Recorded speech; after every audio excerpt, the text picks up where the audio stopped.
selamat malam sahabat Kirimin Aja. Ketemu lagi dengan saya Manda yang akan menjadi host Ngulik Bisnis pada malam hari ini yang bertemakan tentang Women's Day, International Women's Day yang bertepatan diperingati pada hari ini. Nah, sebelum itu teman-teman atau sahabat Kirimin Aja pasti ada yang sudah tahu atau yang belum tahu mengenai Kirimin Aja. Nah, apa sih Kirimin Aja itu? Kirimin Aja merupakan platform agregator aplikasi yang bebas pilih ekspedisi dan juga juaranya COD. Nah, mau lebih tahu lebih lanjut lagi tentang Kirimin Aja, jangan lupa kunjungi website kita di www.kiriminaja.com serta follow platform media sosialnya kita di @kiriminaja.com untuk Instagram, dan kita juga punya nih program Akademi Kirimin Aja. Bisa follow dan kepoin di @akademi Kirimin Aja. Nah, di situ banyak banget pelatihan-pelatihan tentang bisnis, informasi tentang bagaimana menjadi pembisnis yang baik, dan how to be a good seller. Jadi sahabat Kirimin Aja di sini yang belum tahu banyak tentang Kirimin Aja bisa langsung kepoin media sosialnya kita. Nah, pada malam hari ini adalah malam yang spesial karena apa? Tamu kita atau narasumber kita adalah seorang womanpreneur yang juga seorang founder sebuah komunitas perempuan punya karya, yang community ini memang woman empowering women. Jadi memang Mbak Ewinda ini sangat mendukung sekali perempuan-perempuan untuk maju di bidangnya masing-masing. Nah, apakah Mbak Ewinda sudah bisa join?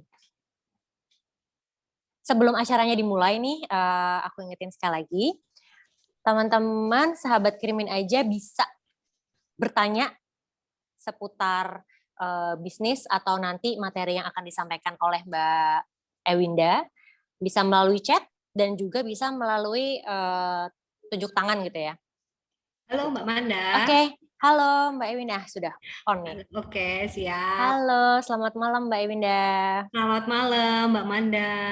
Selamat Special edition nih ya Mbak ya, Iya. berhubungan sama International Women's International Women's Day. Day ya. Halo Bener teman-teman semuanya juga. Aku banget. boleh nyapa ya teman-teman di Boleh, silakan sini. Mbak. Nyapanya sahabat Kirimin Aja. Oh, sahabat Kirimin Aja. Oke, Yes. siap. Sahabat Kirimin Aja gitu ya. Selamat malam semuanya di sini. Nanti kita ngobrol banyak ya Mbak Manda. Silahkan Yes. mungkin. Oke, Mbak Ewinda, boleh perkenalan dulu nih Mbak Ewinda itu sebagai apa, atau sekarang sedang bisnis apa yang digeluti, dan juga mungkin bisa present sedikit sih tentang perempuan punya karya ya, gitu. Oke, Jadi ini boleh. sangat saya juga pernah ikut di acaranya Mbak gitu, jadi memang Iya, makanya sangat kayak menginspirasi. makanya saya kayaknya kenal Mbak Manda ini. Oh, iya iya iya iya iya, keingetan dulu. Mungkin berapa Gitu. tahun yang lalu ya, Mbak ya? Udah lama Mbak, itu Udah masih lama gadis banget kayaknya ya. gitu. Jadi mungkin di sini sahabat Kirimin Aja yang nggak hanya perempuan, tapi mungkin bisa menginspirasi, kalau bisa dapat insight lah dari obrolan kita malam ini ya Mbak ya. Monggo Mbak Yes. Erwinda, boleh pengenalan apapun yang sekarang kegiatan lagi dilakukan gitu Mbak. Oke. Perkenalannya ini langsung presentasi atau gimana? Boleh, Enaknya? setelah Boleh ya? berkenalan langsung present, nanti di tengah-tengah kalau ada pertanyaan boleh ya Mbak ya, kita saling. Oke, siap siap siap. Oke. Jadi, halo teman-teman semuanya, nama saya Ewinda Sari, bagi yang udah kenal mungkin panggilannya Ewin ya, atau Winda kalau susah untuk ngomongnya, karena kan biasanya Ewin itu Erwin kan cowok gitu kan, susah juga, Winda aja lah gitu.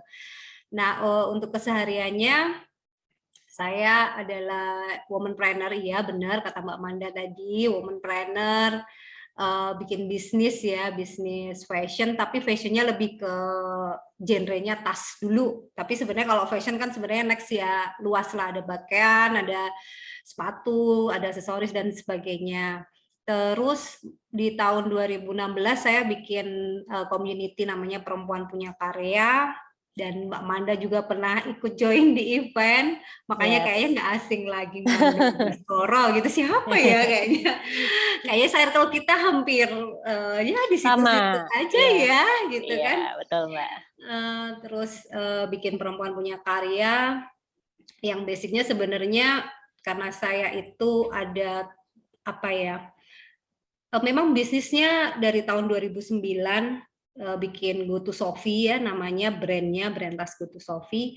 Tapi pada saat itu tuh terketuk hati lah, terketuk hati karena sudah punya anak, jadi ibu gitu kan, rasanya kok kayaknya ya bisnis setiap orang bisa bikin bisnis kan, setiap orang juga bisa jualan juga. Cuman saya sebagai perempuan kayak ada yang kurang deh, apa ya, sesuatu yang bisa saya kerjakan di luar tentang bagaimana how to making a money, maksudnya lebih ke mencari uang gitu kan intinya. Betul. Benar. Nah itu di situ akhirnya bikin perempuan punya karya. Ya nanti saya cerita lebih banyak pas present lah. Yes, oke. Boleh langsung nih Mbak Oke, dipresentkan. langsung aja ya berarti ya. Langsung aja. Oke, Mbak Manda. Bentar, saya cari. Nah, ini saya gedein dulu ya. Kelihatan nggak ya teman-teman? Kelihatan Mbak Manda udahan? Kelihatan banget. Oke, siap. Aman. Oke, ini saya kecilin dulu biar enak. Oke, halo teman-teman semuanya. Di sini malam ini kita akan banyak belajar. Sebenarnya kalau udah ngomongin tentang perempuan, saya juga lagi belajar banyak. Menjadi perempuan itu seperti apa sih yang dinilai baik lah, dalam arti positif gitu kan intinya. Nah di sini saya diminta oleh tim Kirimin Aja itu, Mbak, besok kita bahas tentang perempuan yang berdaya, bisnis bermanfaat untuk semuanya gitu.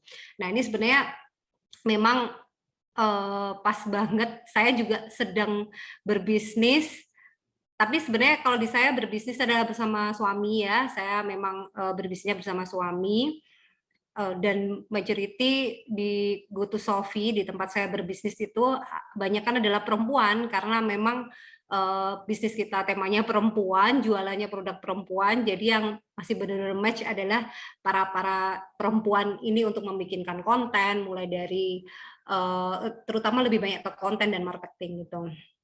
Nah, ini saya perkenalan lagi ya. Oke, baik, nggak apa-apa deh.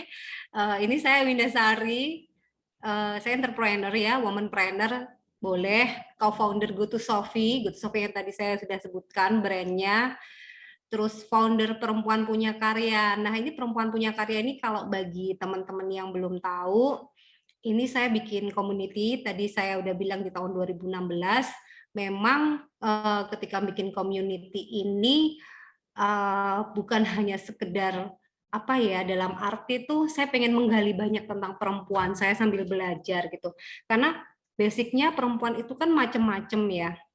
Macem-macem tuh dalam arti gini, yang saya tahu katanya makhluk multitasking. Terus habis itu apa namanya, empowerment dan sebagainya. Dan saya merasakan sendiri di sini, oh ternyata jadi perempuan itu kompleks juga ya masalahnya. Yang dipikirin A, B, C, D, E, F, G, bahkan sampai Z juga. Apalagi kalau sudah menikah, itu juga ternyata problemnya banyak. Beda sekali ketika saya belum menikah dan ketika saya sudah menikah, itu rasanya seperti banyak sekali perbedaan di sini dan semakin kompleks yang dialami, mulai dari finansial, mulai dari parenting, mulai dari tiba-tiba harus mengikuti teknologi yang sekarang gitu. Nah, ini saya dirikan di tahun 2016, ada beberapa kegiatan, kayaknya Mbak Manda juga ada di sini juga, iya kayaknya. Ada Mbak di beberapa acara Mbak. Nyempil ya Mbak. Ini juga saya sering bekerja sama dengan beberapa community yang lain seperti Facebook. Dulu pernah kita bikin community di sini, Siemens Business dari Girls Intech juga. Terus saya juga pernah mengumpulkan hampir 200 perempuan untuk bikin event, yang mana eventnya Yogyakarta. Lalu sempat terpending, sebenarnya pengen juga event di beberapa tempat yang lainnya, sempat terpending karena setelah itu adalah pandemi juga. Mereka belajar banyak tentang finansial, tentang entrepreneurship, dan apalagi ya banyak ya sebenarnya kalau perempuan yang dulu namanya perempuan punya karya yang ada di sini gitu. Nah ini beberapa kegiatan sebenarnya banyak foto-fotonya tapi saya cariin yang foto berbanyak gitu. Nah ini selanjutnya kalau ini lebih ke bisnis ya, saya bikin bisnis Go to Sophie yang mana dari tahun 2009 saya dan suami desain mulai dari bikin sendiri, desain sendiri sampai produksi sendiri lalu dijual sendiri gitu. Nah, ini saya juga ada showroom di Yogyakarta. Mungkin buat teman-teman yang di Yogyakarta boleh mampir di Jalan Pandega di Pandega Sakti di dekatnya Jalan Kaliurang. Tapi kalau misalnya teman-teman di luar kota bisa cek aja deh kegiatan-kegiatan kami gitu. Nah, ini saya ada beberapa karyawan juga. Sebenarnya ini ada karyawan tuh ada hampir sekitar 50-an ya sepertinya kalau di total karena sama produksi juga. Kalau produksi memang kebanyakan laki-laki. Kalau perempuannya banyak di kantor karena memang ngurusin kegiatan marketing, ngurusin kegiatan konten yang mereka passionate sama bisnis perempuan juga ya, maksudnya genre perempuan juga gitu. Terus, nah di sini saya mau ngobrolin tentang perempuan tuh, jadi beberapa bulan terakhir saya tuh belajar tentang feminisme. Feminisme karena kan memang saya bikin perempuan punya karya, terus saya memang suka sebenarnya hal-hal yang berbau tentang gerakan gitu memang suka. Dari SMA kebetulan saya SML-nya adalah IPS. Dan pelajaran yang paling saya suka adalah sosiologi. Itu pelajaran yang benar-benar kalau saya nyatet pakai tangan tuh saya alon-alonin banget, saya pelan-pelanin banget karena memang saya suka tentang kebudayaan, tentang bagaimana mempelajari ilmu orang, ilmu manusia maksudnya, ilmu manusia. Terus setelah itu saya kuliahnya manajemen, lalu habis kuliah saya nikah, jadi lulus kuliah nikah dan berkecimpung di bisnis sebenarnya seperti hilang itu dalam arti karena memang bisnis kan yang dialami banyak ya lebih general, ada penjualan, ada produksi, pokoknya general sekali lah. Sampai akhirnya ketemu di titik bahwa 2016 kayaknya saya harus mengembalikan passion saya. Tepatnya lebih ke sesuatu yang saya senangi adalah mempelajari hal tentang kebudayaan, tentang ilmu manusia dan sebagainya gitu. Dan ternyata nyambung sama bisnis di fashion juga. Nah, feminisme ini adalah sebenarnya yang saya baca itu adalah sebuah gerakan perempuan yang menuntut emansipasi atau kesamaan. Feminisme ini kesamaan dengan laki-laki ya, terutama ya. Baru aktif disuarakan itu secara publik, maksudnya dengan hashtag dan tagar atau apapun itu di tahun 1970-an. Jadi memang baru-baru aja, baru berapa tahun ini? 40 mungkin 40-an tahun terakhir ya. 40-an tahun terakhir, hampir atau 50-an. Ya, antara 40 sampai 50 tahun terakhir kegerakan ini benar-benar di publik disuarakan gitu. Nah, sebenarnya kalau kita ngomongin feminisme, karena kita bahasanya tentang perempuan, saya memang di sini baca-baca bahwa sebenarnya feminisme itu sudah ada sejak 1399, yang mana ada seorang penulis yang pembikin puisi dari Perancis sana bahwa mereka tuh tentang gerakan yang mana ada pengen kesetaraan, tapi pada waktu itu secara literasi yang saya baca bahwa pada waktu itu mungkin belum segencar sekarang. Namanya Christine de Pizan. Ibu Christine ini banyak memberikan coretan-coretan tentang perempuan lah intinya. Nah, terus International Women's Day itu sebenarnya kalau di Eropa sudah diadakan di tahun 1911. Udah lama juga sebenarnya. Udah beberapa tahun yang lalu. Lalu Women March itu kalau ini baru karena ini di US itu di 2017. Jadi baru beberapa tahun yang lalu benar-benar disuarakan sampai akhirnya sekarang kayak jadi banyak gerakan di kancah internasional gitu.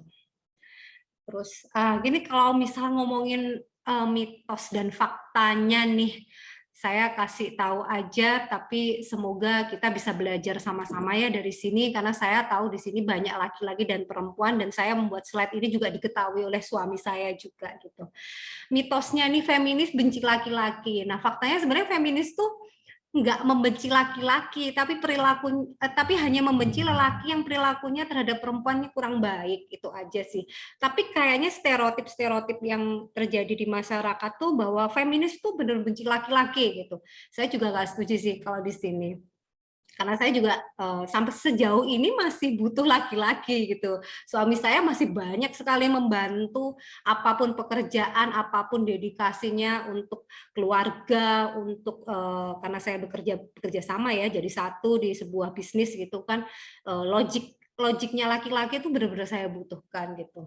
Yang kedua adalah mitosnya feminis menginginkan derajat lebih dari laki-laki. Faktanya feminis hanya ingin keadilan. Jadi memang sebenarnya yang saya baca feminisme itu adalah bukan mendominasi, tapi adalah mensejajarkan, menyetarakan. Jadi ini mungkin stereotip-stereotip yang terjadi di media, atau saya kurang tahu, kadang-kadang mengira bahwa aku derajatnya harus lebih dari laki-laki gitu. Terus yang ketiga adalah feminisme melawan kodrat alami manusia. Sebenarnya itu salah juga. Feminisme diciptakan untuk melawan kebodohan supaya perempuan ini, karena memang perempuan kan salah satu apa ya, ibu yang mana ibu ini kan perannya sangat sangat besar sekali di anak-anak juga, terus di kebutuhan gimana cara misal nih mendapatkan jatah bulanan nih dari suami, habis itu bagaimana cara membagi-bagi keuangan, disebut juga direktur keuangan juga gitu.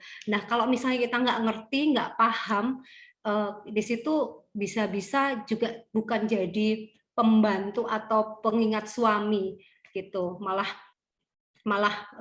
tidak tahu tentang ilmu apapun gitu. Terus yang keempat adalah feminisme pasti nggak ingin memiliki anak. Faktanya sebenarnya feminisme nggak ingin menganggap bahwa memiliki anak adalah kewajiban, karena punya anak adalah sebuah pilihan. Nah ini cukup apa ya, kayaknya cukup sesuatu hal yang agak sensitif juga buat perempuan, apalagi kalau ditanya nih, saya dulu cukup terlambat juga untuk punya anak, 2 tahun, 3 tahun baru punya anak, karena memang sangat sibuk di bisnis di awal-awal, yang mana kita kerjakan sendiri juga di 2 tahun, 3 tahun di awal, baru bisa punya karyawan atau tim di sana. Nah, di sini saya juga selalu mendapatkan omongan bahwa gimana udah punya anak atau belum, padahal sebenarnya bukan seperti itu ya, tapi karena memang punya anak itu pilihan gitu. Yang kelima adalah feminisme tidak percaya pernikahan. Fakta feminisme tetap bisa membangun keluarga yang bahagia dengan melakukan pernikahan sebenarnya.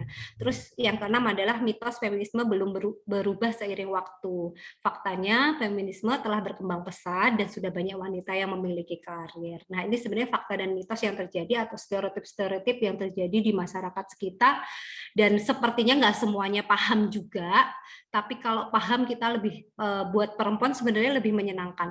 Stereotip ini kadang-kadang nggak diucapkan laki-laki, tapi kadang-kadang diucapkan sesama perempuan juga. Misalnya yang terjadi saya tadi permasalahan tentang memiliki anak itu.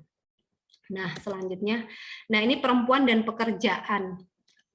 Semoga kelihatan karena kecil-kecil sekali, karena ini saya dapat datanya dari Kata Data, bahwa ternyata hingga awal 2020 sebanyak 47% perempuan duduk di jabatan tingkat awal, sementara itu 38% perempuan memegang posisi manajer, dan hanya 22 perempuan yang didapuk menjadi manajer eksekutif. Maksud saya tuh manajer eksekutif itu adalah tingkat yang atas, atau namanya CEO, atau namanya kalau kita bahasanya bahasa di profesionalnya namanya C-suite atau CEO, CFO dan sebagainya kayak gitu. Jadi sebenarnya sedikit sekali memang kalau kita ngomongin tentang leader-leader perempuan yang memposisikan dia sebagai leader di atas gitu. Semakin jabatan semakin tinggi itu semakin sedikit gitu. Nah, yang kedua adalah sebelah kanan ini kita tahu bahwa di sini adalah Rasio total kegiatan wirausaha perempuan dan laki-laki, tapi ini datanya dari tahun 2018 dan tahun 2019, yang kita tahu bahwa itu adalah sebelum pandemi, dan sebelum pandemi lagi gencar-gencarnya juga untuk ekonomi kreatif untuk membangkitkan Indonesia gitu. Nah, ini diketahui bahwa rasio kegiatan wirausaha antar gender di Indonesia tercatat sebesar 1,01 meningkat dari tahun sebelumnya yang sebesar 0,69. Jadi seperti ini kita tahu bahwa di Indonesia sangat mendukung sekali ya untuk kegiatan perempuan ini menjadi lebih aktif, terutama di sisi wirausaha. Terus rasio kesetaraan kegiatan wirausaha Indonesia mencetak peringkat pertama di kawasan Asia Pasifik dan peringkat kedua dari 48 negara yang disurvei. Presentase perempuan yang berkegiatan wirausaha sebanyak 14,1% dari total penduduk dewasa perempuan. Dan presentasi laki-laki yang melakukan kegiatan wirausaha sebanyak 14% dari total penduduk dewasa laki-laki. Ternyata nih di Asia Pasifik Indonesia menduduki nomor pertama yang mana kegiatan kesetaraan ya, rasio kesetaraan kegiatan wirausaha itu. Kedua kalau nggak salah Thailand. Jadi memang Indonesia ini besar sekali sebenarnya kegiatan kewirausahaannya juga didominasi oleh perempuan. Nah, ini ada satu hal lagi, industri kreatif membuat perempuan semakin berdaya. Ya, ini saya rasakan mungkin jauh sebelum pandemi.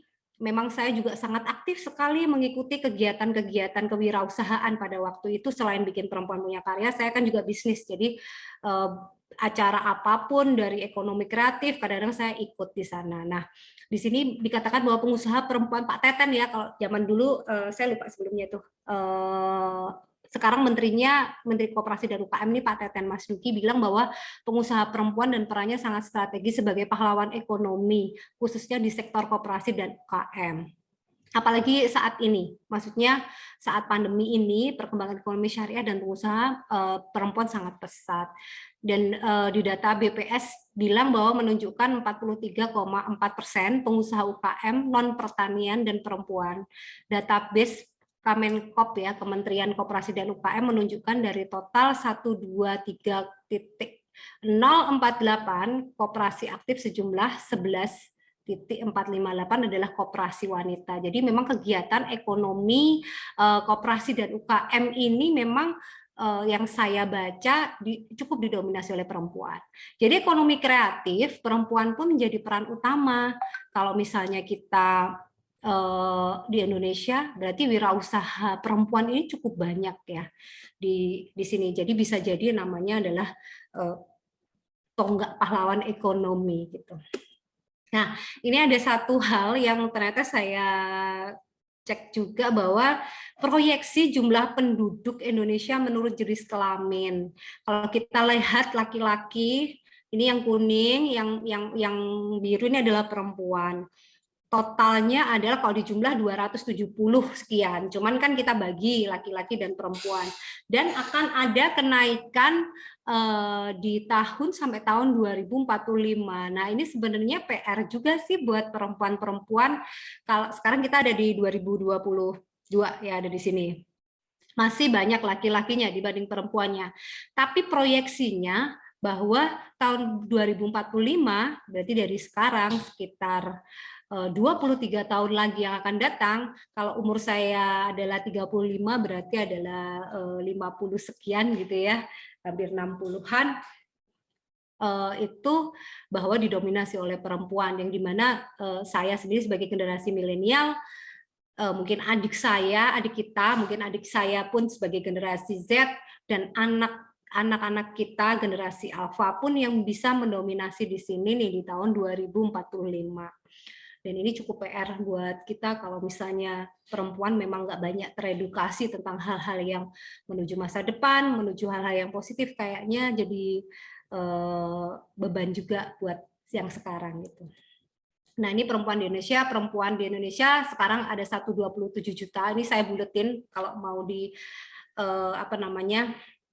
datanya kan 1 juta sekian gitu. Cuman saya buletin perempuan Indonesia usia produktif 2000 sampai 50 tahun, 85% dari jumlah total, 21%-nya tergerak menjadi pengusaha. Memang dari berarti 21% dari kisaran 127 juta tersebut gitu. Nah, kalau kedepannya perempuan menjadi pemeran utama nih, saya jadi sedikit menyimpulkan suatu hal bahwa tugas kita adalah bagaimana untuk belajar untuk menjadi yang terbaik. Jadi biar kita tuh tahu kalau memang bonus demografinya di tahun 2045 adalah seperti itu, at least itu adalah adik kita yang mana kalau generasi Y sudah mulai masuk umur 60-an ya, dikatakan produktif mungkin tidak semuanya produktif, tapi adik kita yang generasi X dan anak kita yang generasi A itu menjadi sesuatu hal yang menjadi PR kita detik ini, karena bagaimanapun saya juga punya anak alfa tapi kebetulan anak saya cowok. Itu kayak ada beban bahwa bagaimana untuk masa depan perempuan ini, dan perempuan itu, gerakan feminisme itu bukan mendominasi laki-laki tapi mensejajarkan dan berkolaborasi. Itu sih sebenarnya menurut saya hal yang mana tentang entrepreneurship, yang kita belajar tentang finansial itu tidak melulu kita pun juga, saya juga saat detik ini juga tidak harus belajar sesama perempuan, karena bagaimanapun saya membutuhkan logiknya si laki-laki untuk bisa membantu perempuan memecahkan semua hal yang perempuan tidak bisa gitu. Oke, terima kasih. Mungkin itu presentasi dari saya, Mbak Manda. Nanti mungkin kalau misal ada teman-teman yang tanya boleh. Jadi kita lebih sharingnya lebih enak, boleh dari pengalaman saya atau apapun yang kita bisa diskusikan di sini. Oke. Saya stop share ya. Nah, itu tadi sahabat KA. Sebelum kita masuk ke Q&A nih, aku mau infoin kalau kita ada program challenge untuk user experience. Nah, ini dimulai hari ini ya, dan program ini berlangsung selama sampai tanggal 22 Maret. Jadi untuk sahabat KA, ayo segera gunakan Kirimin Aja, bisa download di App Store dan Google Play. Jadi program ini adalah video challenge yang berhadiah senilai 2 juta rupiah. Jadi jangan ragukan, kesempatan ini digunakan sebaik-baiknya sampai tanggal 22 Maret. Kita tunggu, coba menggunakan Kirimin Aja, lalu share video testimoninya. Oke, setelah ini kita langsung sesi tanya jawab nih Mbak. Mungkin, jadi mungkin memang kita sebagai perempuan itu kan kadang ada banyak sekali stigma ya Mbak, nggak bisa ini, nggak bisa itu, setelah apalagi kita sebagai ibu rumah tangga juga, termasuk saya untuk berkarir dan segala macam. Dulu memang saya sempat punya bisnis dan juga saya passionate di kerja di corporate, jadi sehingga passionnya dua Mbak, ada bisnis dan juga kerja di corporate. Nah, untuk bisnis sendiri nih Mbak, mungkin relate dengan sahabat Kirimin Aja, karena kan pengguna atau member dari Kirimin Aja atau user itu kan memang rata-rata seller nih Mbak, atau yang baru memulai bisnis seller gitu, bisnis berjualan. Nah, kan di sini Mbak Winda juga punya brand GoToSofi. Nah, itu bagaimana sih Mbak, apalagi ini si brand ini berkaitan dengan perempuan. Nah, tips-tipsnya Mbak, mungkin membagi waktunya gitu, ataukah di awal juga strugglingnya seperti apa, terus apalagi kita perempuan gitu ya, yang mana identik dengan kita nggak bisa mandiri nih, padahal sekarang kita tahu brand GoToSofi juga sudah terkenal gitu loh Mbak. Nah, itu kan pasti ada journey-nya. Nah, boleh nih di-sharing Mbak Ewinda. Jadi lebih ke manage waktu ya Mbak ya? Yes. Ya, oke. Manage waktu ya, oke. Itu memang agak sesuatu hal yang dulu di awal-awal nih, memang ketika saya bisnis itu ketika bisnis kan runningnya sangat general sekali. Saya memang memikirkan dari A sampai Z tadi, bahwa ada divisi marketing, ada divisi manufacture atau production gitu. Jadi memang kalau kita nggak pinter-pinter bagi waktu, dulu di awal-awal menurut saya yang belajar itu adalah manajemen waktu. Manajemen waktu yang mana memang di awal-awal kayak 100% adalah kita memikirkan semuanya gitu. Nah, di situ yang diawali saya manajemen waktu itu, saya mempunyai hal, akhirnya apalagi ketika sudah punya anak juga, adalah kita harus tahu waktu mana yang paling terpenting buat kita. At least di sini saya adalah bisnis. Berarti bisnis sangat memerlukan saya sekali di all genre, gitu kan. Nah, berarti hampir waktu saya mungkin dulu sekitar berapa ya? 12 jam mungkin. Waktunya saya banyakkan di bisnis gitu. Nah, sedangkan saya juga ibu rumah tangga juga. Tapi kebetulan suami yang Mbak tahu juga suami saya berbisnis dengan suami saya. Untungnya suami sama-sama berkolaborasi di dalam bisnis gitu. Tapi anak nggak keurus, rumah tangga juga nggak keurus. Akhirnya saya belajar bahwa prioritaskan pekerjaan kamu yang memang membuat kamu itu menjadi lebih baik. Satu, saya harus fokuskan di bisnis. Yang kedua, yang bisa dileverage-kan, itu leverage-kan ke orang. Jadi semua pekerjaan rumah tangga nggak saya mengerjakan. Akhirnya saya mencari sebuah support system yang bagus. Kalau bahasanya sekarang tuh support system gitu ya Mbak ya, bahasanya anak sekarang. Kalau zaman dulu pokoknya atau namanya personal assistant atau namanya RT atau namanya apa, itulah intinya itu.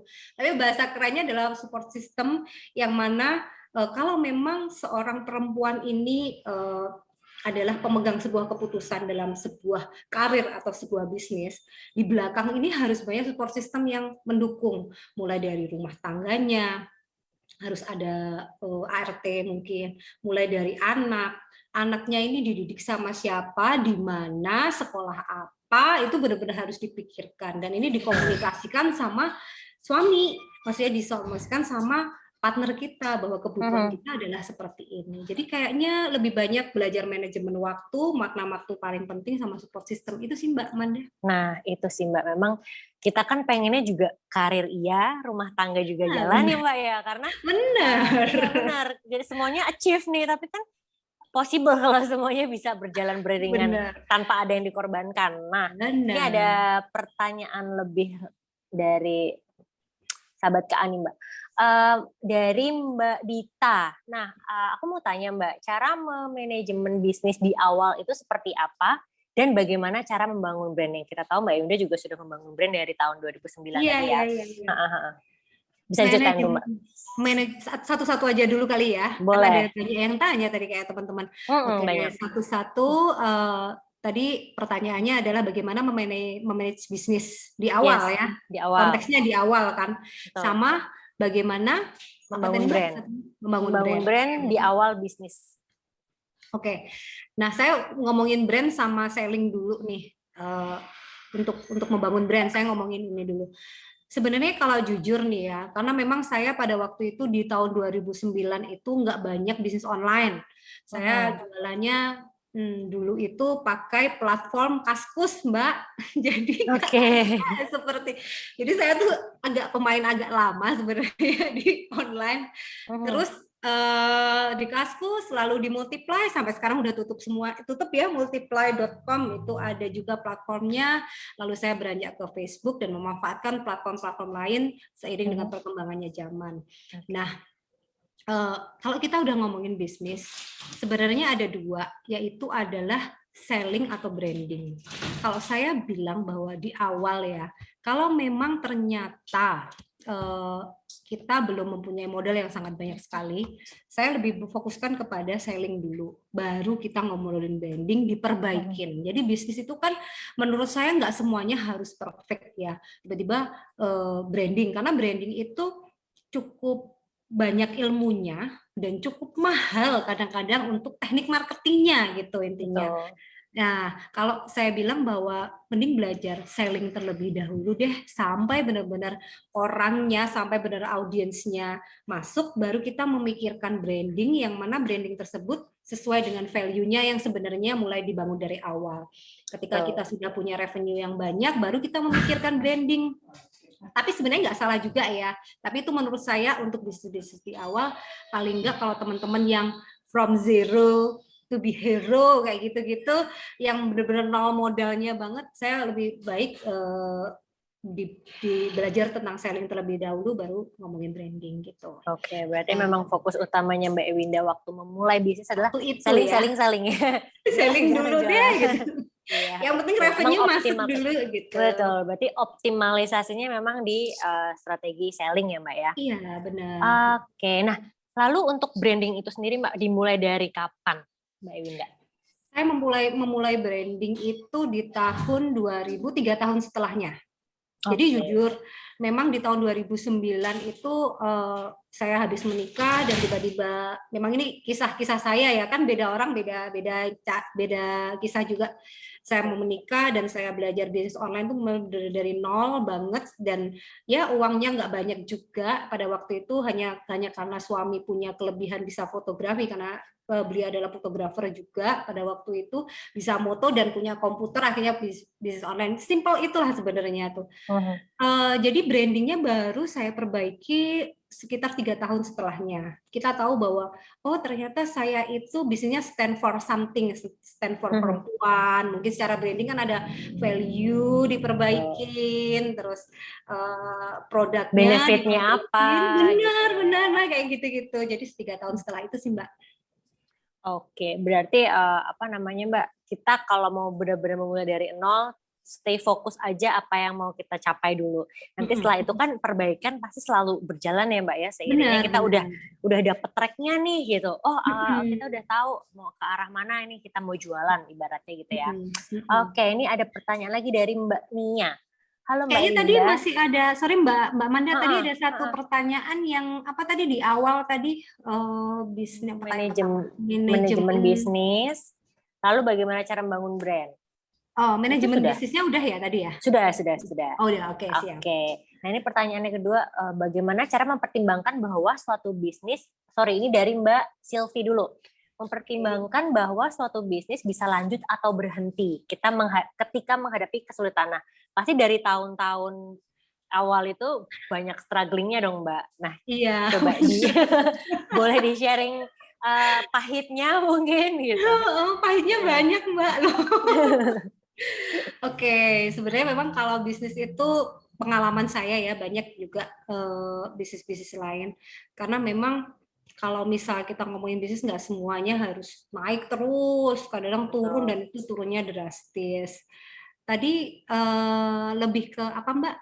Bisa dikatakan dilanjutin atau enggak gitu kan maksudnya? Iya, bisa bisnis itu bisa sustain atau harus stop ketika menghadapi kesulitan gitu, harus lanjut atau? Kalau dari sisi bisnis, berarti kita udah tahu sebelumnya adalah pangsa pasar kita tuh ada apa enggak, kalau dari sisi bisnis ya. Kalau misalnya saya jualan tas, pangsa pasarnya adalah sekian, di e-commerce adalah sekian, pembelinya adalah sekian, berarti sebenarnya ada sebuah pangsa pasar di situ. Nah, berarti tinggal ditanyain lagi ke kitanya pribadi, apakah kita memang akan melanjutkan sebuah bisnis yang kita geluti saat ini. Misal nih kalau saya di tas ya, dulu pernah kalau dikatakan bahwa up and down itu juga pernah, cuman karena orang entrepreneur itu anatominya agak unik, kayaknya ketika dijatuhin pada ketinggian berapa dia akan bangkit lagi gitu karena memang mentalnya kita diajarin untuk mental tidak mau kalah lah ibaratnya seperti itu. Nah, kalau memang selama pasarnya masih ada, kalau udah ngomongin bisnis itu sebenarnya ada potensi, nggak ada yang namanya kalah lah ibaratnya, karena tinggal kita menentukan niche atau mungkin value atau mungkin sesuatu hal yang berbeda dari yang lainnya, brand. Berarti itu kembali ke kemampuan kita sendiri, bahwa kita sendiri mau nggak meneruskan sesuatu hal yang mana bisnis itu sudah berjalan, tapi sebenarnya ada pangsa pasarnya, gitu. Saya pernah sebenarnya sama suami, ini kira-kira kita tuh bisa nggak ya, gitu kan, jadi brand top of mind brand pada genre tas perempuan untuk perempuan aktif. Kebanyakan adalah majoritinya adalah perempuan produktif. Tapi ketika kita tahu bahwa pangsa pasarnya kita tuh sebenarnya segini loh, gede banget loh. Genre fashion disempitin lagi, genre bag fashion. Disempitin lagi masuk ke niche perempuan aktif. perempuan produktif untuk sekian-sekian yang bekerja. Oh, sebenarnya ada pangsa pasar dan kita tahu kompetitornya A, B, C dan sebagainya. Oh, berarti tinggal bagaimana kita menggali atau belajar untuk mengetahui bahwa bisnis kita di situ gitu. Jadi kembali lagi kepada sesuatu hal. Asal pada pangsa pasarnya sebenarnya bisnis atau putaran sales ya, market ya, itu nggak akan berhenti gitu. Gitu Mbak Manda. Menurut saya sih. Siap, Mbak. Jadi memang kita harus coba dulu sih Mbak, baru kita tahu gitu. Di situ pasarnya. Tapi kalau kita berhayal aja, kita nggak lakukan, kita nggak akan tahu juga. Iya, benar-benar. Oke. Nah, rata-rata mungkin di sini sudah punya bisnis nih Mbak. Sahabat kirimin aja yang join. Jadi pertanyaan langsung menjurus poinnya. Poinnya, benar. Yes, oke. Nah, ini baru nih dari Mbak Nia. Bagaimana peluang dan tantangan perempuan punya karya dalam berbisnis di era digital? Lalu bagaimana tips dan trik membangun bisnis yang inovasi bagi pemula? Nah, ini mungkin Mbak Nia ini bisnis pemula yang baru pengen growth, ya. Kadang kan tantangannya bisnis pemula kan banyak sekali kompetitor ya Mbak, yang sudah banyak yang unik-unik mungkin. Mereka sudah gencar melakukan ads sana sini. Nah, mungkin kan agak ada rasa apakah aku mampu nih menjadi pendatang baru misalnya. Tadi apa Mbak? Satu adalah lebih ke tips pemula dulu ya Mbak? Yes, tips pemula dulu. Memang kalau udah ngomongin kita masih jalan apalagi kita kerjakan sendiri, nggak menutup kemungkinan semua yang kerjakan kita dan belajarnya harus kita semuanya sendiri gitu. Belum mampu meng-hire tim-tim yang profesional kan, karena revenue juga belum banyak dan mau nggak mau seorang entrepreneur dari awal memang harus bisa semuanya. Saya bilang harus bisa semuanya. Dan itu cukup menyita waktu sekitar, ya kalau waktu kita sehari adalah 24 jam, kita bisa hampir 16 jam bisa bekerja. Di awal-awal saya seperti itu Mbak Manda, di tahun 2009, makanya saya terlambat punya anak karena memang memfokuskan terlebih dahulu apa yang saya kerjakan gitu. Kebetulan umur juga masih muda juga ya Mbak, umur 23 gitu. Memang di sini mental atau kesiapan seorang entrepreneur di awal itu sangat dibutuhkan. Kadang kalau kita penjualan lagi nggak bagus, apalagi kita kerjakan sendiri, itu kan mungkin down lagi di awal kan. Terus capeknya minta ampun, harus mikir ini, tanya sana, tanya sini, tanya sana sini, maksudnya mungkin mentor ataupun belajar di YouTube. Dulu belum ada YouTube ya, dulu pakai buku-buku masih yang literasi saya tuh. Terus, nah memang kesiapan mental itu nomor satu. Kalau memangnya mental kita sudah kuat untuk mau siap pada terjun entrepreneurship atau misalnya berbisnis, ya silahkan disiapin gitu. Kalau memang belum, ditata hatinya dulu aja. Karena memang di sini entrepreneur atau sebenarnya di beberapa profesional, menurut saya profesional level tadi manajer ke atas ya, tadi kan saya ada presentasi, memang sesuatu hal yang dipersiapkan adalah waktu untuk berapa persen waktu kita pasti ada dalam sebuah pekerjaan, pasti ada sebuah bisnis. Itu sih Mbak Manda. Itu salah satu hal yang perlu disiapkan kalau memang punya cita-cita, apalagi kalau perempuan ya, cita-cita yang tinggi untuk menjadi entrepreneur, untuk menjadi profesional, itu yang harus disiapin. Gitu. Betul, setuju sih Mbak. Yang terpenting itu, karena kalau kita melakukan sesuatu hal setengah-setengah, hasilnya juga nggak akan maksimal, benar ya Mbak ya? Sama satu lagi Mbak, pastikan orang di sekitar kita tuh mendukung apa yang kita kerjakan. Itu suatu hal yang paling penting. Kadang-kadang suami ya, mungkin kalau masih sama orang tua, saya juga pernah dulu sempat disangsikan banyak orang. Kalau suami enggak, karena kita entrepreneur berdua, maksudnya bisnis berdua gitu. Orang tua, kamu bisa kah gitu kan intinya. Kita keep on track aja lah, nanti tunggu 2 tahun, 3 tahun, padahal 2 tahun, 3 tahun tuh waktu yang lama juga ya Mbak sebenarnya. Gitu. Oke, gitu Mbak. Jadi orang sekitar itu benar-benar vibes-nya harus mendukung bahwa apa yang kita kerjakan. Betul, setuju Mbak, itu setuju banget. Karena memang lingkungan kan yang menciptakan habitnya kita. Sama satu lagi, sorry nambah. pastikan circle kita itu berada pada sesuatu hal yang kita inginkan. Oke. Nah, itu penting sekali. Karena kalau misalnya ini, saya entrepreneur, mau nggak mau circle saya harus nyariin yang entrepreneur kan di awal-awal untuk membuat betul. kita menjadi lebih semangat gitu. Karena down itu pasti ya, namanya manusia lah, up and down, mood kita kadang-kadang baik, kadang-kadang enggak gitu-gitu. Kadang-kadang merasa aku kok insecure, bahasanya sekarang insecure gitu kan. Ya, insecure. Itu benar-benar Oke. dipastikan bahwa orang yang mendukung, kalau misalnya bukan keluarga, bukan suami ataupun orang terdekat, paling enggak kita di luar itu punya circle yang bisa mendukung di situ. Mentor, ikutin seminar, ikutin Betul. apa, itu Setuju. sangat penting sekali, Mbak. Gitu. Yap. Oke. Oke, ada lagi nih banyak pertanyaan dari Mbak Ai. Apa yang membuat Kak Ewinda yakin berkecimpung di dunia bisnis bersama suami? Dan pertanyaan kedua adalah karena kita kan perempuan nih pasti berpikir bahwa kita harus mempunyai pasangan yang stabil dalam segi finansial seperti pekerja corporate misalnya. Tapi kan di sini bisnis itu bersama bareng suami nih Mbak. Nah itu kan pasti ada tantangan tersendiri tuh. Wah banyak Mbak tantangannya. Ya, berarti kan susah jeblok bareng-bareng nih berdua. Ya bener-bener. Itu tantangan yang paling aduh. Oke Mbak, halo Mbak Ai. Saya jawab ya. Tadi memang kalau misal ngomongin couplepreneur nih banyak banget tantangannya. Tantangannya di pikiran dan di hati.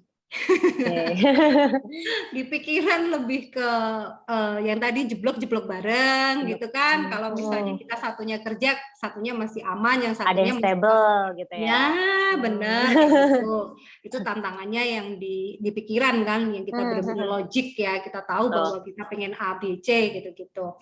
Tapi yang di hati ini tantangannya cukup menarik juga ya Mbak, apalagi suami istri. Saya memang kadang-kadang banyak lah teman-teman saya juga yang entrepreneur, couplepreneur itu banyak, dan mereka ada yang sampai benar-benar melakukan kegiatan yang tidak diinginkan, maksudnya dalam arti divorce itu hal yang paling jelek, yang menurut saya itu benar-benar saya takutin gitu intinya tuh. Di awal-awal saya sudah ngomong sama suami bahwa kalau memang kita sudah niat banget ya di sini, ya ayo kita kerjakan sama-sama. Jangan sampai nih apa yang kita kerjakan saat sampai detik ini itu benar-benar menyakiti saya atau menyakiti kamu gitu intinya tuh. Tapi saya sudah ngobrol juga sama suami, karena kan bisnis berkembang, nggak bisa bisnis berdua terus gitu kan. Dan saya juga di sisi lain di dalam bisnis ini kebetulan kita benar-benar menentukan posisi kita masing-masing. Suami saya adalah leadernya. Memang sebenarnya yang bikin Go to Sophie itu dari awal karena beliau adalah orang kreatif. Suami saya hampir banyak berkolaborasi, maksudnya banyak yang ada di dalam bisnis tersebut karena bisnisnya kreatif ya intinya. Karena suami saya juga kebetulan fotografer, desainer juga dan macam-macam gitu. Nah, saya sebagai supporter yang ada di belakangnya. Nah, kalau sudah urusan bisnis A, B, C, apapun kata suami saya ikut, karena memang kebetulan beliau adalah leader di atas saya. Nah, memang saya juga pernah ngobrol dengan banyak perempuan juga, yang mana leadernya itu perempuan, bukan yang laki-laki. Jadi laki-lakinya jadi supporter. Kalau saya kan laki-lakinya memang bisnis ini dipegang oleh suami, dan saya jadi supporter di belakangnya untuk bisa di dalam, kebanyakan saya di marketing, di produk juga gitu intinya tuh. Nah, yang ketika laki-lakinya lebih banyak di atas dan perempuannya perempuannya di atas, laki-lakinya di sini, ini butuh ego, mainan egonya yang sangat benar-benar siapa yang ada dalam bisnis ini, siapa yang ada di dalam rumah.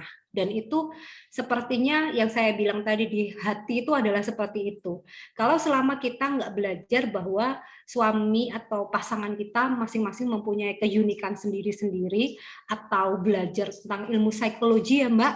Jadi saya juga belajar ilmu psikologi juga sedikit-sedikit, bagaimana tipe suami saya, bagaimana tipe leader saya juga di sini gitu. Jadi suami sama leader saya pelajarin, ada yang tipe yang dari psikologi, ada yang DISC lah, sampai kita tuh tes-tes sendiri-sendiri, terus bahasa kasihnya tuh apalah. Kalau saya dia marah lebih baik saya diem, kalau saya marah dalam rumah tangga lebih baik dia diem, itu benar-benar sangat dipelajari gitu Mbak Manda. Jadi memang ada Wow. dua tadi, yang pakai ini dan pakai ini, yang mana dulu kalau kerjaan sih pakai ini ya. Ya benar. Ya kalau Kalau di rumah bisnis ya saya harus pakai ini dong hati. Mbak. Gitu ya. Oh, berarti tantangannya couplepreneur itu double combo ya Mbak, daripada kita Bener yang Mbak. benar-benar punya, kalau saya pribadi kan dua berbeda gitu loh, dengan suami saya dan saya tuh punya pekerjaan yang jauh berbeda gitu. Sehingga ketika dibenturkan dengan sebuah tantangan couplepreneur itu kan pasti double Mbak, ketika memang lagi nggak mood sama ada perkara nih di rumah dan kita harus jadi profesional di pekerjaan, itu kan menguras energi. Bener. Kalau aku lihatnya. Jadi Oh, memang bener Mbak. ini tantangan yang super harus sabar ya nggak sih Mbak? Dan memang kebanyakan kalau couplepreneur apa yang saya omongin hampir setiap hari. Jadi kalau menurut saya sama suami saya itu adalah pasangan yang paling menurut saya boring. Karena omongan kita tuh tentang Pekerjaan. Bahkan di rumah di sebelum tidur kadang-kadang ngomongnya tuh kerjaan aja, terus kapan kita ngomong ini ya, ngomong pribadi kita masing-masing, relationship gitu kan. Nah, biasanya kalau saya keluar di hari Minggu ataupun kita benar-benar traveling gitu, kita benar-benar ngomongin tentang adalah dalam kesempatan. Tapi kalau sudah di rumah, di kantor, bahkan kadang-kadang pergi traveling pun kita ngomongin opportunity Mbak, bayangin itu. Opportunity apa nih yang ada di depan Boringnya minta mata ampun gitu ya, deh Mbak? kita. Oke, tapi kan kita ya sebagai melihatnya kan bahwa ternyata sebuah pasangan bisnis yang dimulai dari pasangan itu juga akan tetap bisa berjalan kan. Kadang ada yang nggak sehat lah, ada yang bicara seperti itu kan Mbak, rata-rata kayak apakah rumah tangga dan bisnis yang dibangun bersama itu akan berjalan dengan mudah gitu kan, pasti banyak ya Mbak di luar sana suara-suara seperti itu. Kadang kan ada yang ngomong ya lebih baik itu kita punya perbedaan pekerjaan dan perbedaan kesukaan, jadi biar nggak boring kan gitu. Tapi ternyata di sini Mbak Ewinda dan suami bisa break the rules gitu Mbak. Ya mudah-mudahan itu sampai Amin lah Mbak. Ya. Tapi saya sudah ngomong sama suami bahwa next ke depannya kita gimana ya gitu kan, kita kalau misalnya ada banyak profesional yang masuk, kadang-kadang kita menyampurkan sesuatu hal yang nggak asik juga dalam hubungan rumah tangga, asal banyak profesional yang masuk sampai benar-benar kita siap untuk kita tinggal dalam sebuah manajemen gitu. Antara saya atau suami yang ada di situ supaya kita bisa mengembangkan bisnis yang lainnya dalam genre yang berbeda. Jadi kita boleh aja exit kok dari bisnis itu, tapi kita masih on track pada mimpi yang sama gitu. Tetap ada bayangan bahwa bisnis itu akan dihandle masing-masing gitu ya Mbak. Iya, Tapi untuk benar, saat Mbak. ini pasti Mbak, selain dari bisnis tas itu sendiri, apakah sekarang ada bisnis yang baru mau dimulai Mbak? Gitu. Belum boleh di-spill kan? Sebenarnya kalau tas iya sekarang jalan, paling kita mau bikin brand baru tapi segmentasinya berbeda, sama bisnis manufacture. Jadi saya memang ada di produksi sendiri ya Mbak. Jadi menerima beberapa brand-brand juga di luar. Jadi ada beberapa sih, nggak ya cuman Go to Sophie aja, tapi lingkupnya masih di situ-situ aja. Gitu. Masih jenis yang hampir mirip-mirip ya, belum yang lari dari situ belum nih Mbak? Mau coba kan? Ada? Benar. Belum lari dari situ. Paling nanti nextnya kalau misal ke depannya adalah mungkin saya ada di Go to Sophie, suami ada di manufacture yang benar-benar ada di manufacture kan luas ya. Nggak hanya cuma bikin tasnya brandnya Go to Sophie aja, tapi bisa berkolaborasi sama yang lain. Nah, contoh-contoh seperti itu sih. Tapi kita masih dalam satu holding yang sama gitu. Tapi kepemimpinan kan bisa berbeda. Biar ada sesuatu hal yang tidak diinginkan secara terus-menerus. Gitu. Yes. Nah ini ada pertanyaan lagi nih Mbak dari Mbak Reza Melinda. Kalau manajemen diri saat wanita berbisnis baik waktu, tadi itu waktu kita udah ngomongin ya tentang financial atau saat hamil atau punya anak. Nah itu gimana Mbak? Jadi manajemen diri ketika kita memposisikan kita sebagai wanita. Gitu. Wanita yang berkarir, apapun karirnya, mau bisnis, mau berkarir di manapun. Gitu. Oke, kalau ini pengalaman saya juga pada waktu punya anak tuh Mbak, saya ternyata habis punya anak ada yang namanya baby blues. Betul. Mungkin Mbak Manda semoga tidak mengalami itu juga ya. Ngalamin Mbak, 2 Ngalamin lagi. ya, oke. Jadi 2 lagi. saya nggak ngerti loh pada waktu itu baby blues tahun 2012, internet belum semasif sekarang, jadi Betul. baby blues tuh apa sih? Saya bacanya majalah di Ayah Bunda kalau nggak salah, itu ternyata baby blues itu adalah penyakit ini, dan ternyata saya kena hampir 2 minggu, saya nangis terus itu. Dan di sini otomatis ada orang yang menghandle di dalam bisnis kita. Nah, dari semenjak saat itu suami saya sepertinya agak takut ya. Makanya sampai detik ini itu kita benar-benar preparation lah kalau misalnya harus punya anak yang kedua lagi gitu kan. Okay. Karena memang di sisi lain saya adalah penentu keputusan produk, penentu keputusan ada di marketing juga.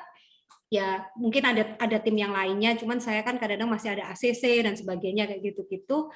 Dan ini genrenya produk kita adalah kreatif, yang mana sangat memerlukan banyak di saya secara pribadi gitu. Sebelum itu pastikan, kalau saya boleh ngomong, sebelum kita benar-benar rehat, karena kadang-kadang kan ada waktu untuk rehat secara ibu hamil dan sebagainya, itu pastikan ada seseorang di belakang kita yang bisa membackup kita pada waktu itu.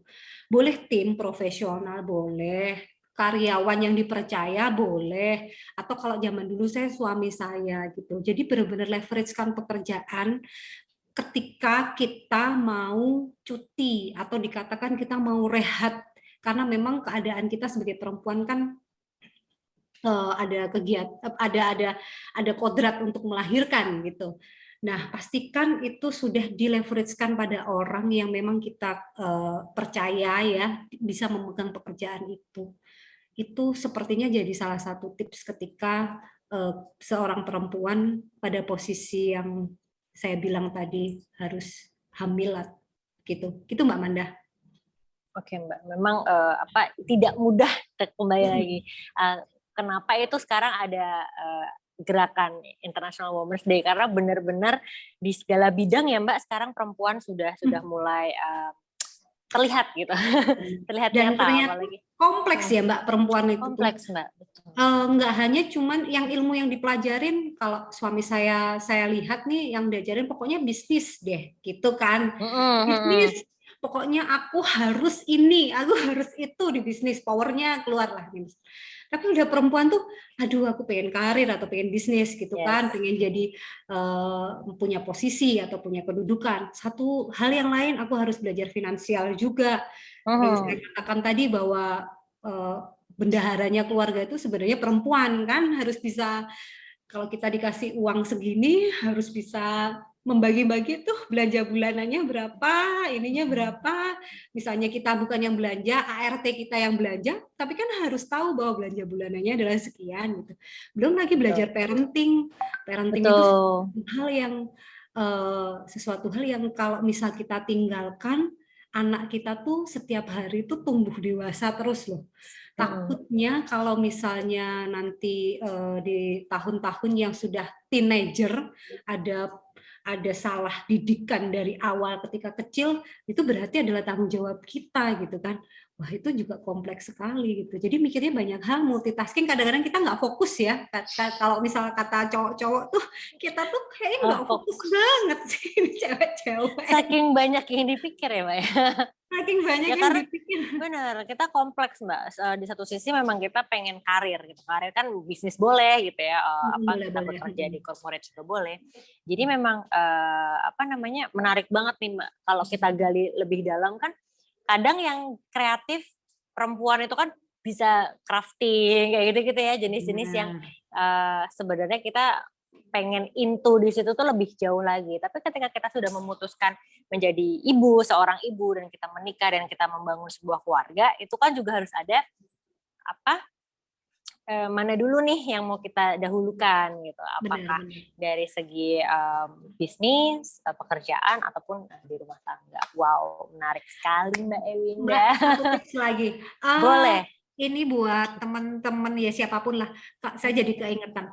Kalau misalnya saya kadang-kadang sering ngobrol nih sama tim-tim saya di Kutu Sofi gitu kan, kebanyakan perempuan. Besok kalau misalnya next kali kalian cari pasangan, terutama untuk cowok, kalau memang kamu pengen berkarir, pastikanlah pasanganmu itu benar-benar mengetahui apa yang kamu inginkan. Kalau pengen berkarir ya, gitu intinya. Betul. Tapi kalau nggak pengen ya nggak salah juga gitu. Karena memang itu adalah kesepakatan ya dari awal. Jangan sampai ketika kita mau pengen melangkah atau jadi seseorang yang kita inginkan, at least itu juga impian orang tua kita juga. Kadang-kadang orang tua kan mengharap anaknya untuk menjadi sesuatu gitu. Makanya ada stereotip perempuan kalau misalnya ngapain sih suka tinggi-tinggi toh nanti juga nikah dan sebagainya kayak gitu. Iya. Orang tua kan juga pengen anaknya menjadi berpendidikan tinggi. Tapi ngomongin pendidikan, sebenarnya pendidikan itu tidak harus yang sangat spesifik sekali, maksudnya harus tinggi sekali. Paling nggak pengetahuan kita pun sebagai ibu atau sebagai perempuan meskipun nggak sekolah harus tetap belajar. Kalau nggak kayak gitu kita nggak akan tahu gitu loh intinya. Meskipun sudah bekerja ya tetap belajar kan Mbak, bener kan sama-sama, karena kalau misalnya nggak belajar kita nggak ngerti apa-apa ya kita akan ketinggalan dan anak kita nggak akan jadi apa-apa juga gitu. Yes, that's true. Sip Mbak. Saya udah merasakan ya Mbak ketika memang udah berumah tangga tuh semua berubah. Semua berubah. Makanya kalau yang masih muda-muda, kalau mau karir, mau bisnis, tancap gas lah. Tancap gas. Setuju. Betul. Kalau sudah ibu-ibu. Benar. Itu yang selalu aku ini ke tim, Mbak. Kalian ayo kalau mau berkarir sekarang. Gitu. Jadi memacu mereka, jangan pikirannya bahwa udah capek kerja, capek bisnis, mau nikah aja. Nggak sesimpel itu juga sih. Nggak sesimpel itu. Ternyata nggak sesimpel itu. Nggak. Gitu. Tapi enak kerja. Enggak ya? Benar. Oke, Mbak Ewinda, karena udah ternyata nggak kerasa 1 jam udah kita jam 8 bersama. Ya, Mbak? Kita sudah 1 jam bersama. Terima kasih banyak Mbak Ewinda waktunya sudah mau menyempatkan untuk sharing-sharing di momen International Women Day kali ini dengan Kirimin Aja. Mungkin nanti Mbak Ewinda harus coba aplikasinya kita, mempermudah kiriman dari produk-produk Mbak Ewinda gitu ya Mbak ya, harus dicoba. Untuk sahabat Kirimin Aja juga jangan lupa ikutin terus semua informasi-informasi tentang Kirimin Aja di semua platform kita.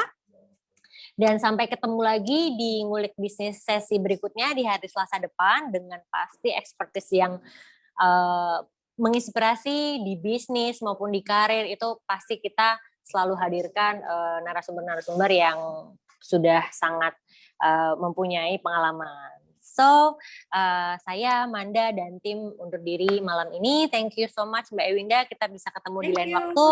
Thank you sahabat Kirimin Aja. Selamat malam. Thank you sahabat Kirimin Aja. Yes, bye-bye. Bye-bye.